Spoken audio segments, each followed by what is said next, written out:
Hello नमस्कार दोस्तों, welcome back to our channel tech support. तो आज के इस वीडियो में जानने वाले हैं कि आंगनबाड़ी कार्यकर्ता या आंगनबाड़ी सहायिका की जो है भर्ती कितने परसेंट पर होगी, आपकी 12th में कितनी परसेंट है जिससे आपका जो है सिलेक्शन हो जाएगा कि भर्ती हो जाएगी। तो वो आज इस वीडियो में जानने वाले हैं।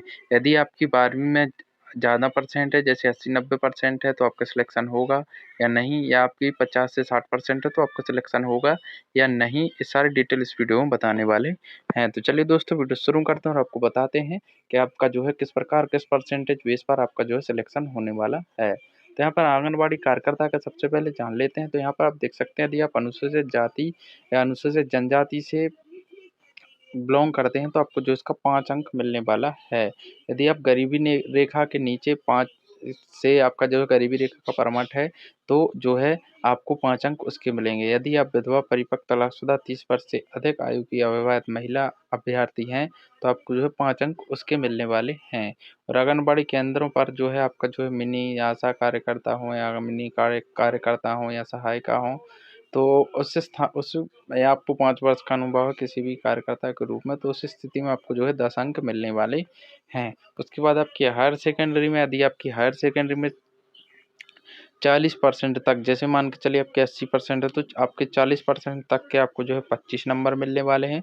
यदि आप 40 के से अधिक हैं, जैसे आपके 80% है तो आपको 40% का 25 और 40% जो बची हुई 40% है उसका आपको 20 नंबर उसके मिलेंगे। तो इस प्रकार आपको जो है 45 नंबर ये मिलने वाले हैं। उसके बाद आपकी स्नातक है या आपकी जो है ग्रेजुएशन है तो उसके आपको 10 अंक मिलने वाले हैं। बोनस अंक, आंगनबाड़ी कार्यकर्ता पूर्व में मिनी आंगनबाड़ी कार्यकर्ता जो आपको पहले बताया उसी की स्थिति में आपको जो है बेटी जो जिसकी माँ आंगनबाड़ी में रही हो और किसी कारणवश माँ की मृत्यु हो गई तो उनकी बेटी कार्यकर्ता रही है तो उनको 10 अंक मिलने वाले हैं। तो इस प्रकार आप जैसे अपना अनुमान लगा सकते हैं। मान के चलो आपके पास आप अनुसूचित जाति हैं तो 5 अंक के हो गए, गरीबी रेखा से नीचे यापन करते हैं तो 5 अंक 10 अंक के हो गए।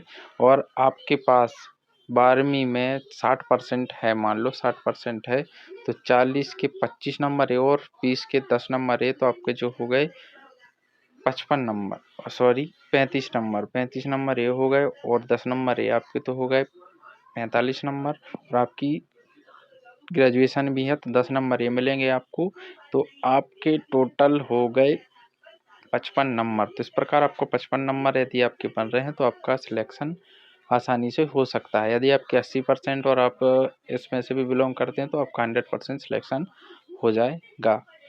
इसके बाद जान लेते हैं सहायिका की। तो सहायिका में आप सेम ही है, कुछ बदलाव नहीं है, लेकिन यहाँ पर 40% का आपको 35 अंक मिलने वाले हैं और बाकी सब सेम ही है सहायिका में। और उसमें आपको जो है अनुसूचित 5 अंक।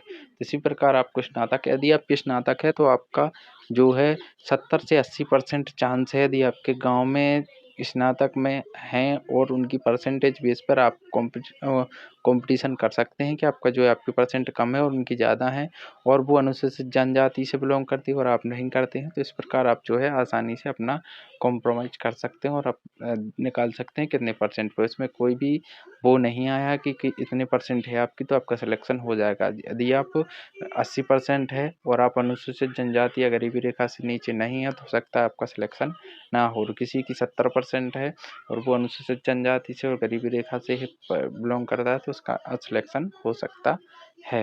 इस प्रकार आपको जो है अंक विभाजन किया गया है, इस प्रकार आपको जो है अंक मिलने वाले हैं। तो आप अपनी परसेंटेज के हिसाब से यहाँ पर जो है अपना प्रतिशत निकाल सकते हैं कि मान के चलो आपकी, जैसे मान के चलो मैं आपको बता देता हूँ कि आप मान के चलो ना पिछड़ा वर्ग सॉरी ना आप अनुसूचित जनजाति ना आप गरीबी रेखा में यापन करते ना आप विधवा, परिपक्व या तलाकशुदा, इनमें से कोई नहीं है, ना आपको कोई भी एक्सपीरियंस है, तो आपका कितना परसेंटेज बनेगा। मान के चलो आपके 80% है और स्नातक भी है तो आपको 40% के 35 अंक मिल जाएंगे और 40% के बचे हुए 20 अंक ये मिल जाएंगे और 10 अंक आपके स्नातक के मिल जाएंगे तो आपको टोटल 65 अंक हो जाएंगे। तो इतने में हो सकता है आप कोई आपसे जैसे अनुसूचित जाति और गरीबी रेखा में भी बिलोंग करता है तो 10 अंक उसके वो रहेंगे और उसकी 70% है तो 35 और 15 50% है और आपके 10 अंक है तो 65% इसकी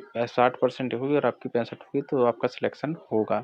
इस प्रकार जो है अंक विभाजन होना है। तो आई होप दोस्तों, आशा करते हैं आपको वीडियो पसंद है। वीडियो पसंद आए तो वीडियो को लाइक शेयर एंड कमेंट करना ना भूलें। चलिए मिलते हैं अगले वीडियो में।